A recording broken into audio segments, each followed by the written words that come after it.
He deleted one text before he walked through the front door. Just one. And she watched him do it, through the peephole, every single day for a week. That was the first sign. Not lipstick on a collar. Not a hotel receipt. One deleted message. Here's the thing about betrayal. It almost never announces itself. It leaks. In tiny, boring, easy-to-explain away moments that you only understand later, looking back. So today, I want to walk you through 7 of those signs. The ones people tell me they noticed way too late. And I want you to be honest with yourself as we go. Deal? Let's start. Sign 1. The phone changes character. It's not that they have a password. Everybody has a password. It's that the phone starts behaving differently. It flips face down the second it hits the table. It comes to bed. It follows them into the bathroom. Notifications get hidden. And if you so much as glance at it, they tense up. So ask yourself, when did their phone stop being something they left lying around and start being something they guard? Because a phone with nothing to hide doesn't need a bodyguard. Sign 2. They start picking fights. This one is sneaky because it looks like the opposite of cheating. Suddenly, you can't do anything right. The way you chew, the way you load the dishwasher. Things that never mattered are somehow a problem now. But here's what's really happening. It is a lot easier to justify betraying someone if you've convinced yourself the relationship was already broken. So they pick, they provoke, they build a case against you, in their own head.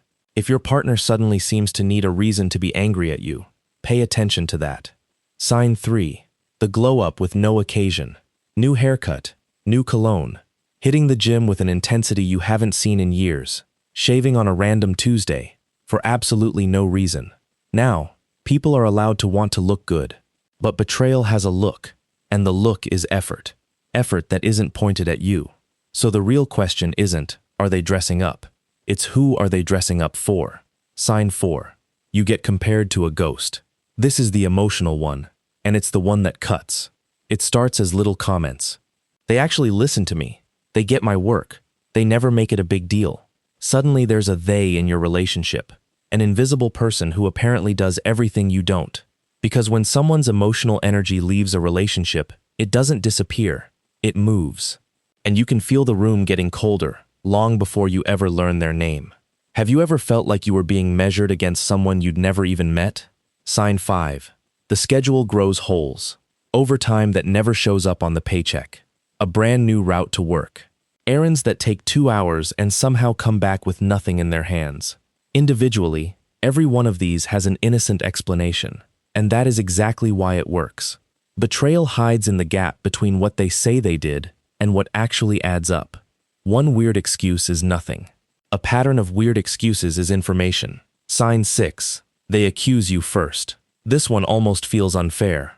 Out of nowhere, they're suspicious of you. Who were you texting? Why are you late? A partner who has never been the jealous type suddenly can't stop. There's a name for this. It's called projection.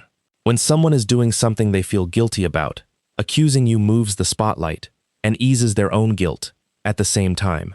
So if the accusations came out of nowhere and they don't match anything you've actually done, ask yourself where that fear is really coming from.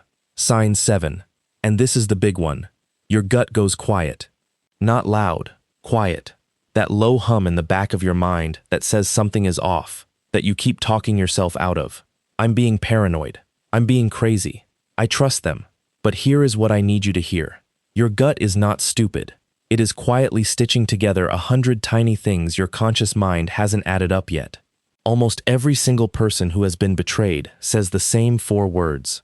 Part of me knew. Don't spend months arguing with the part of you that already knows. So, 7 signs. And here's the part nobody tells you. 1 sign is not proof. 1 sign is just a bad day. What you're actually looking for is a pattern. Several of these, showing up together, that simply weren't there before. That is the difference between anxiety and awareness. And if you do see the pattern, don't explode. Don't accuse in a rage, because a cornered liar just gets better at lying. Get calm, get clear, get quiet, and get certain before you ever say a word. Protect your peace first. Now I want to hear from you. Of these 7, which one have you actually lived through? Drop the number in the comments. Because somebody scrolling past this needs to know that they're not crazy, and they're not alone. Take care of yourself, and trust the part of you that already knows.